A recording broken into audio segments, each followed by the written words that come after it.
Mashadir akam adalah dua kata yang masing-masing memiliki arti yang berbeda.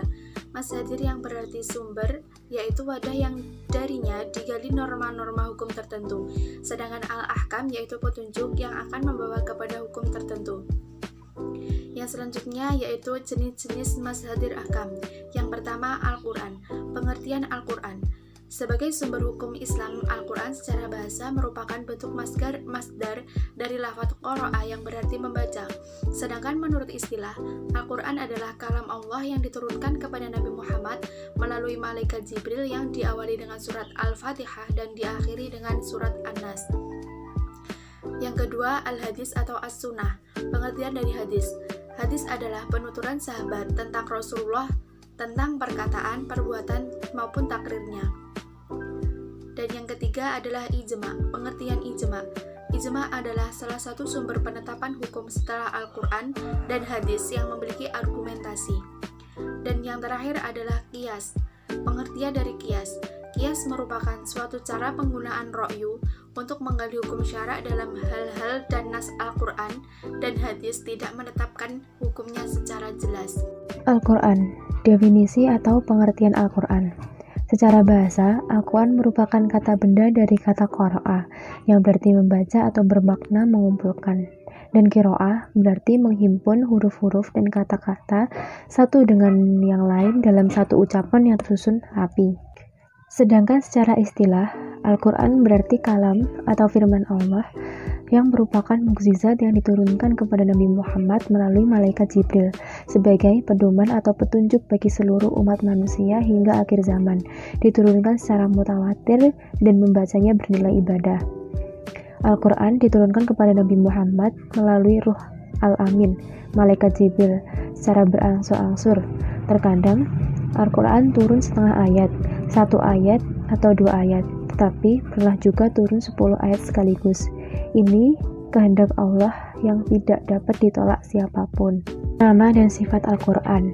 Ada beberapa nama yang disandarkan terhadap Al-Quran. Dari sekian banyak nama di atas, ada beberapa nama yang sangat populer di kalangan ulama, yaitu Al-Quran. Penamaan Al-Quran berlandaskan pada kitab suci yang terakhir diturunkan oleh Allah Subhanahu wa Ta'ala. Yang kedua, Al-Furqan. Penamaan Al-Furqan mengidentifikasikan bahwa Al-Quran sebagai pembeda antara yang hak dan batil atau antara yang benar dan salah. Alkitab. Alkitab artinya al-jam'u, mengumpulkan. Penamaan ini berdasarkan pada Al-Quran yang mengandung bermacam ilmu, kisah, dan berita.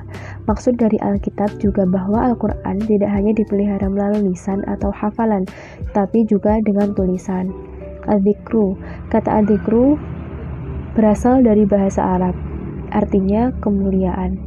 Makna lain dari Al-Dzikru ialah mengingat, ingat. Maksudnya, di dalam kitab Al-Quran terkandung pelajaran, nasihat, dan kisah para umat terdahulu. Al-Tanzil.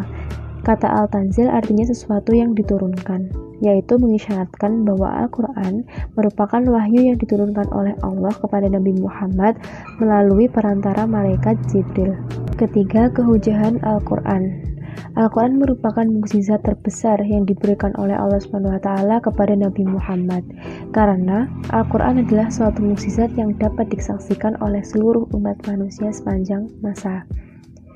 Adapun beberapa bukti dari kemukjizatan Al-Quran antara lain: 1. Di dalam Al-Quran terdapat ayat-ayat yang menceritakan tentang kejadian-kejadian yang akan terjadi pada masa yang akan datang, dan kejadian-kejadian yang telah tercantum dalam ayat-ayat tersebut adalah benar adanya.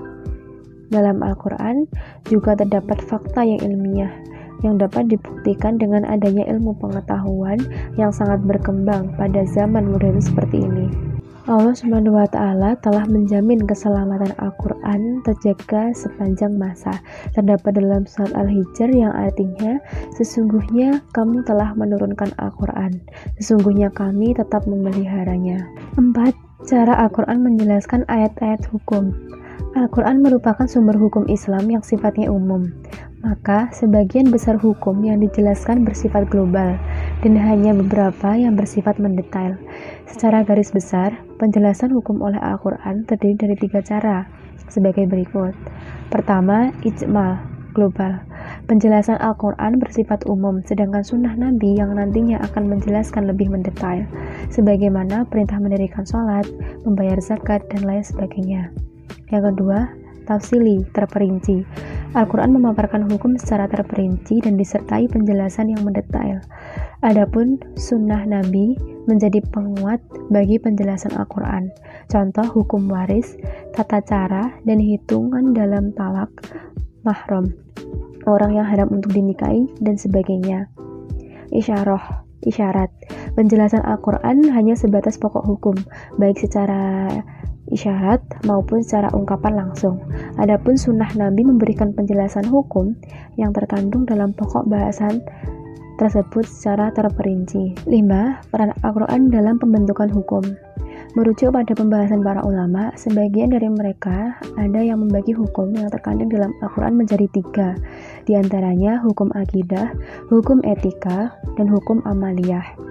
Sebagian para ulama sepakat dengan pembagian hukum Al-Quran tersebut, namun tidak berdasarkan pembagian yang sudah ada, melainkan dengan 3 bagian lain, yaitu tauhid, takdir, dan hukum. Menurut Hasbullah Thalib, secara umum, kandungan hukum dalam Al-Quran itu ada 5 bagian, yaitu Al-Ahkam Al-Iqtiqodiyah, suatu hukum yang berorientasi pada keimanan dan keyakinan, Al-Ahkam Al-Khuluqiyah, suatu hukum yang berkenaan dengan akhlak, Al-Ahkam Al-Kauniyah, suatu hukum yang berkenaan dengan alam semesta, Al-Ahkam Al-Ibariyah, suatu hukum yang kaitannya dengan peristiwa atau kejadian pada masa lalu dan dapat diambil pelajarannya atau ibroh. Al-Ahkam Al-Asyariyah Al-Amaliyah, hukum-hukum yang mengatur perilaku dan perkataan mukhalaf yang ditimbang dengan neraca syariah. Yang ketiga ialah hadis. Secara etimologi, hadis adalah kata benda dari kata al-tahdis yang berarti pembicaraan.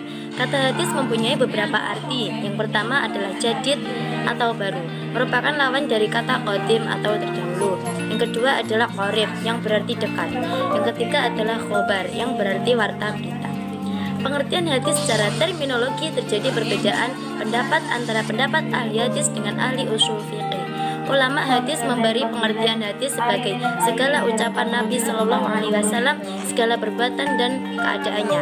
Sedangkan pengertian hadis menurut ahli usul adalah segala perkataan, segala perbuatan, dan segala takrir Nabi Shallallahu Alaihi Wasallam dan yang bersangkut paut dengan hukum.